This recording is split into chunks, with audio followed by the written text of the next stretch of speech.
Brexit tensions between the UK and France intensified after a former French ambassador to the UK took aim at Britain with remarks that verged on Anglophobia.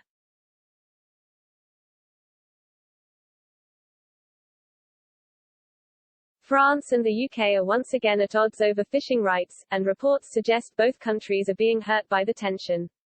The threat of retaliatory action from the French has already cost one oyster producer in Kent tens of thousands of pounds worth of business. Meanwhile, Sky News reports that the Department for Transport has asked a Kent lorry park that is due to close shortly, to stay open for a few months longer over Christmas to help with anticipated extra pressure on an already strained supply chain. The row over fishing rights has divided the UK and France, as epitomized by a book written by Sylvie Berman, the former ambassador to the UK for France.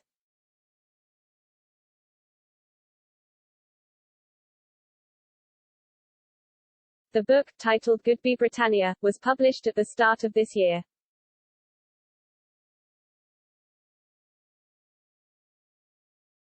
Robert Toombs wrote for The Times in his review of the book that some of Ms. Berman's book verges on good old French Anglophobia.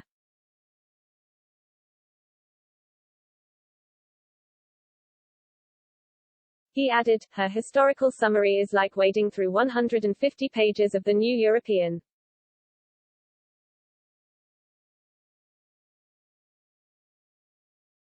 In brief, Brexit is merely a con trick, due to the tabloid press, lying politicians and stupid voters. We have the usual, disproved, stories of anti-Polish violence and Cambridge Analytica manipulating voters.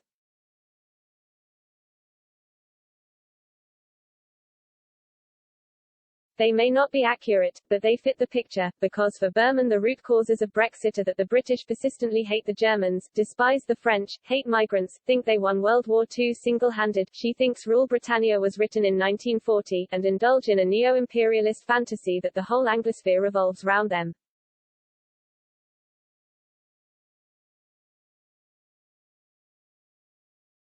Mr. Toombs added, however, that one of Ms. Berman's friends assured him that the ambassador is a sincere Anglophile.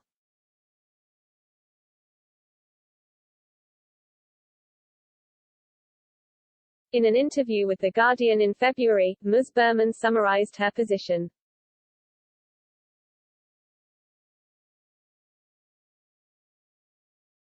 She said, when you've admired a country for a long time, appreciated its humor, tolerance, courtesy, openness, of course it's sad.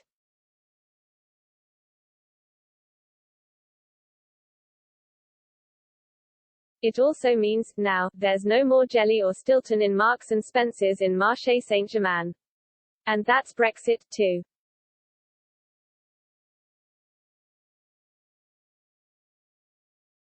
No one thought it would happen, not even the Brexiters. David Cameron told me several times there was no way he could lose, he just wanted to solve his problem with his Eurosceptics.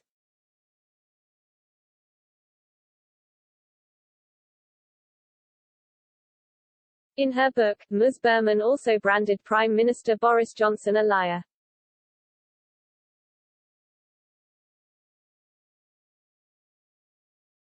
She adds that he uses lies to embellish reality, as a game and as instrument of power. The ends justify the means. He has no rules.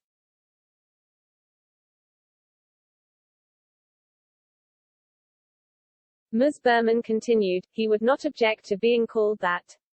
He knows he is a liar. He has always played with that. He was fired from his first post for that reason.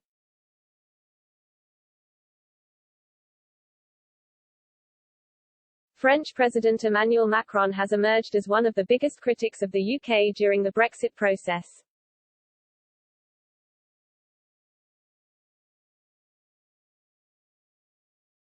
When the trade deal with the EU was agreed, he said Brexit was based on lies and false promises.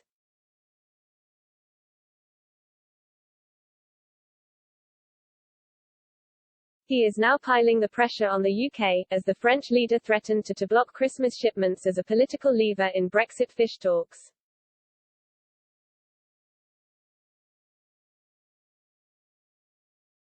Last night government insiders warned Paris they won't stand by and let it use the threat of trade disruption as a weapon in every cross-channel spat.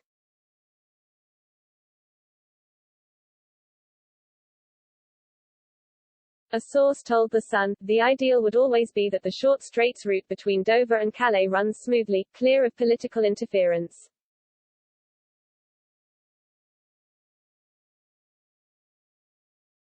But the government has a responsibility to ensure supply chain resilience, not only for Christmas but in the long term.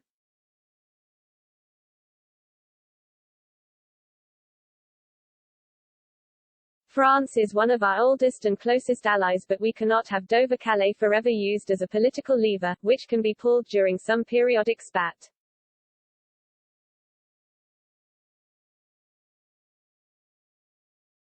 If that is the case, then we must look for more robust alternatives in direct routes to Belgium, the Netherlands, Germany and Scandinavia.